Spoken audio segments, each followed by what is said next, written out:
ગુજરાતની ભારતીય જનતા પાર્ટીમાં ભ્રષ્ટાચારને બદલે ભ્રષ્ટાચારમાં ઘરાડૂબ છે ભૂપેન્દ્ર પટેલની સરકાર, ભાજપની સરકાર, અને એના કારણે આજે એક નવું ગતકનું લાવ્યા કે પંચાયતની ફરિયાદો તમે સીધી કરી શકશો. એનો મતલબ કે આ નિયમ લાવવાનો અર્થ જ એ થયો કે પંચાયતથી લઈને પાર્લામેન્ટ સુધી ભ્રષ્ટાચારને ભાજપે શિષ્ટાચાર બનાવ્યો.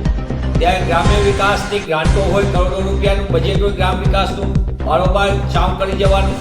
મનરેગાનો ભ્રષ્ટાચારમાં પંચાયત મંત્રીના પુત્રો પકડાણા, બહુ વિવાદ થયો, લાંબો ચાલ્યો. મંત્રીને તો પડતા મૂક્યા પણ એની ફાઇલો અભેરાએ કબાટમાં મુકાઈ ગઈ.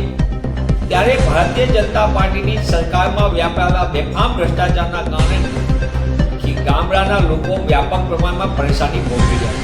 ગ્રામ્ય વિસ્તારની અંદર પંચાયતી રાજના નાણાં પંચના મળતા નાણાં હોય તો એમાં પણ કટકી, પંચાયતના માધ્યમથી ગ્રામ સભાના માધ્યમથી વિકાસના કામ હોય એમાં કૌભાંડ, ગામમાં આવેલી જુદી જુદી પ્રકારની ખનીજોનું વેચાણ હોય એની લૂંટ હોય એમાં પણ મોટા પાયે ભ્રષ્ટાચાર, અને ગામના નાના નાના સુવિધાના કામ હોય એમાં પણ મોટા પાયે કાન અને કૌભાંડે ભાજપે શિષ્ટાચાર બનાવ્યો.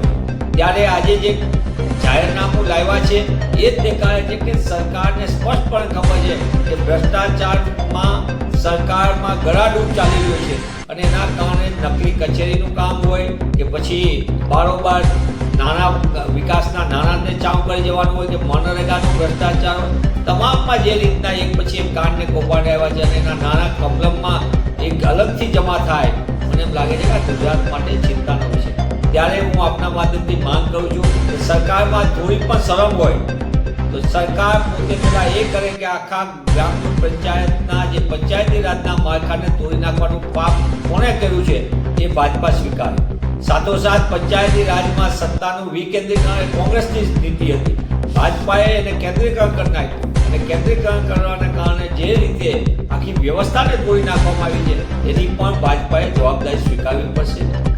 સાથોસાથ 13મા નાણાં પંચના, 14મા નાણાં પંચના અને 15મા નાણાં પંચના જે નાણાંની ગ્રાન્ટો આવે છે ગ્રામ વિકાસ માટે એ પણ બારોબાર ચાઉ થઈ છે. એના પણ સરકારે સ્વીકારવું પડે. કેગે પણ કીધું છે કે ગ્રામ વિકાસના નામે કરોડો રૂપિયા બારોબાર ચાઉ થઈ જાય છે, જે હેતુ માટે ગ્રાન્ટ આવી અન્ય હેતુ માટે ડાયવર્ટ થઈ જાય છે, અને એના કારણે ગ્રામ વિકાસ રોધાઈ ગયો છે.